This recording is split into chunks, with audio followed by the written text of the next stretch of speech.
Olá Ruvians, hoje vamos falar sobre a primeira temporada clássica de Doctor Who.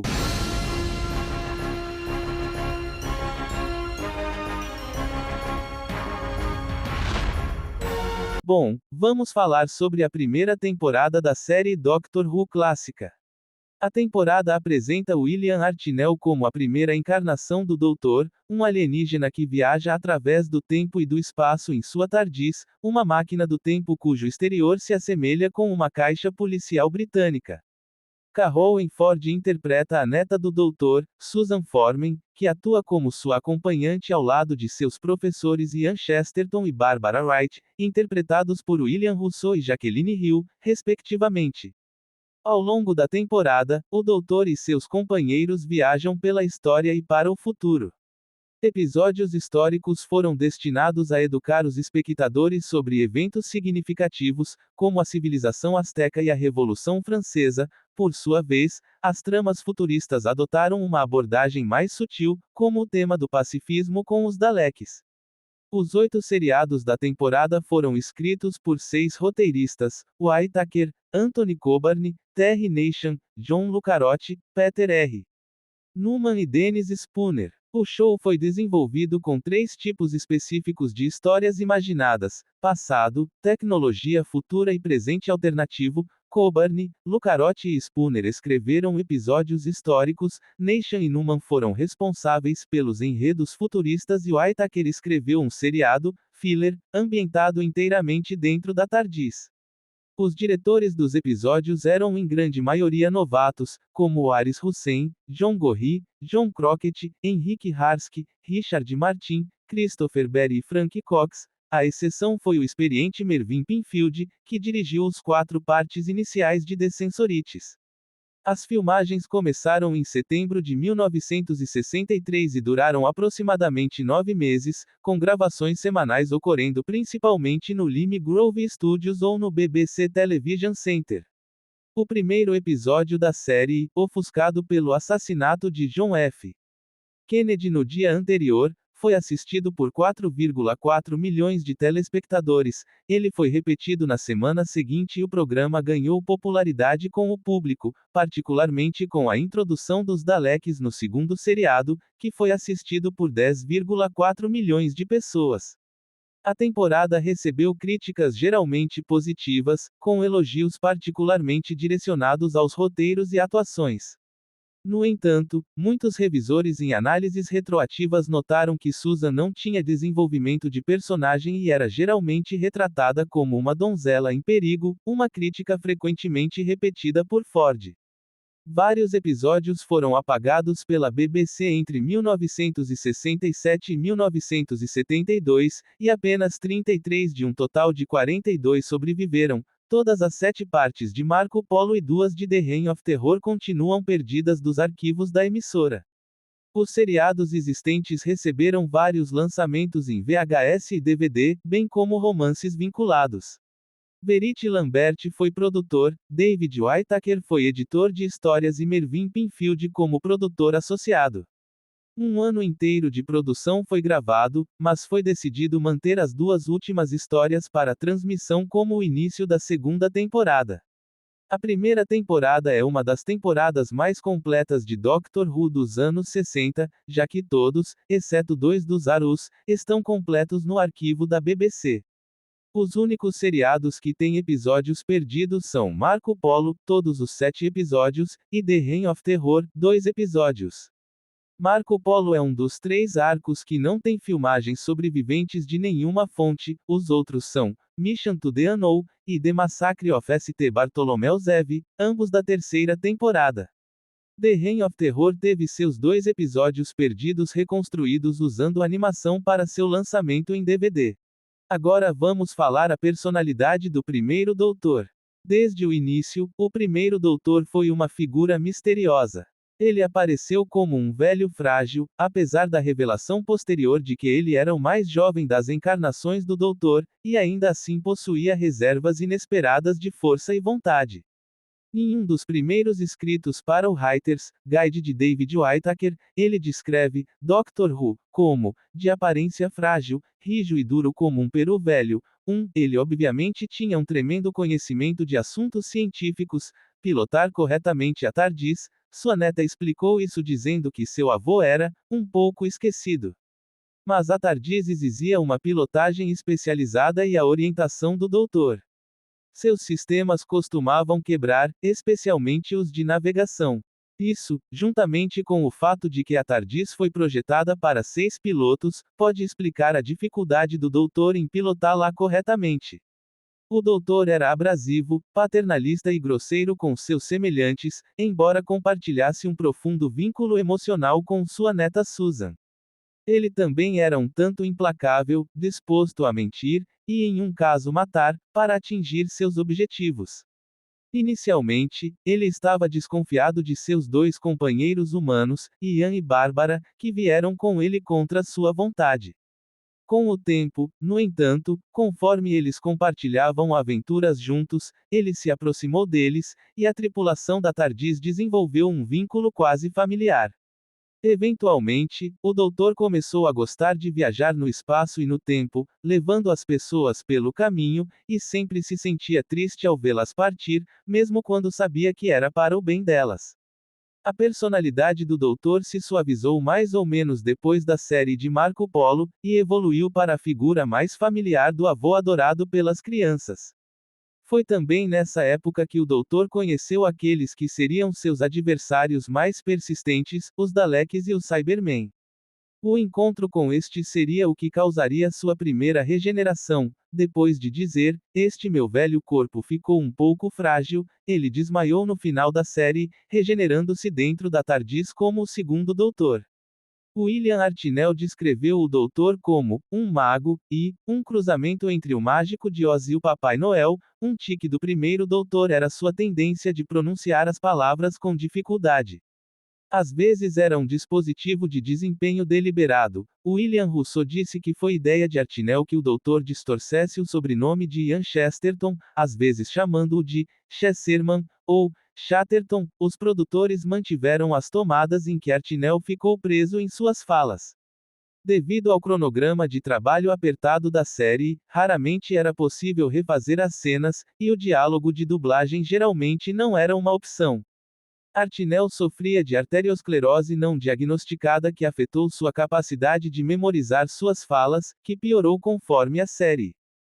Quando Doctor Who estreou em 23 de novembro de 1963, quem podia imaginar que ela se tornaria esse fenômeno que continua cheio de vida e história para contar, quase 60 anos depois?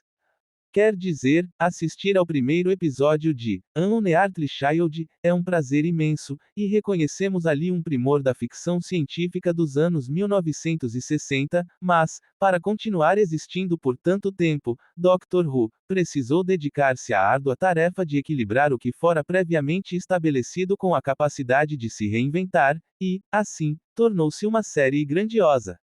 O primeiríssimo arco da série foi exibido entre 23 de novembro e 14 de dezembro de 1963, em 4 episódios, mas o sucesso explodiu mesmo no arco seguinte, The Daleks. O que mais me encanta é que, se nós vemos Doctor Who atualmente, e voltamos a 1963 para conferir An Unearthly Child, onde tudo começou, nós conseguimos sentir toda a magia de Doctor Who. Eu não acho que esse seja um dos melhores arcos da série clássica, mas o primeiro episódio, aquele com os professores de Susan intrigados com os mistérios da garota, que parece saber tanto sobre algumas coisas e tão pouco sobre outras, o episódio do Ferro Velho, que delícia de episódio. Tudo já é cativante desde o começo, e eu gosto muito do primeiro Doctor, do William Hartnell, ainda que ele seja um pouquinho macabro prendendo Ian e Bárbara na TARDIS e soltando aquelas risadinhas que são, convenhamos, um pouquinho maldosas. Mas isso o torna um excelente Doctor. Ao assistir, você sente que o que vemos agora faz parte da mesma série, independente de qualquer diferença, aquele interior branco da TARDIS, o seu exterior como uma cabine de polícia, embora ela só vá mesmo travar nesse modelo no segundo episódio do arco, The Cave of Skulls, e os sons. Os sons. Desde a abertura até a finalização, com os créditos subindo na mesma música que já conhecemos, isso chega a arrepiar. Passando pelos sons da TARDIS quando viaja, assim como a cabine de polícia azul, esses são ícones de Doctor Who, definidos no início e respeitados até agora.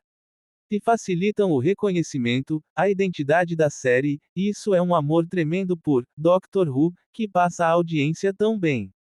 É uma delícia assistir a gênese de nosso programa favorito. Tudo começa com a estranheza com que os professores de Susan, a neta do Doctor, a encaram. Nothing in this girl makes sense. E gosto muito das brincadeiras feitas pelo texto a respeito de sua genialidade incompreendida, quando ela faz comentários como: isso está errado.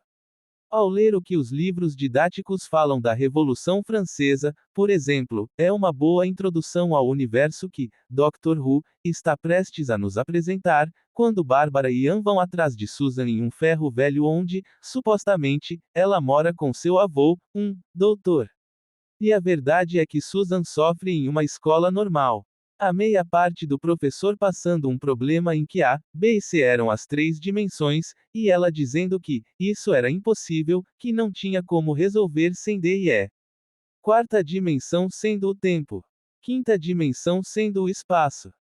Segundo episódio, The Cave of Skulls, nos mostra o primeiro destino da turma, época dos Homens das Cavernas, ainda antes que eles possam fazer fogo, o anômetro da TARDIS indica 0, e aqui algumas coisas são mencionadas pela primeira vez, de modo divertido.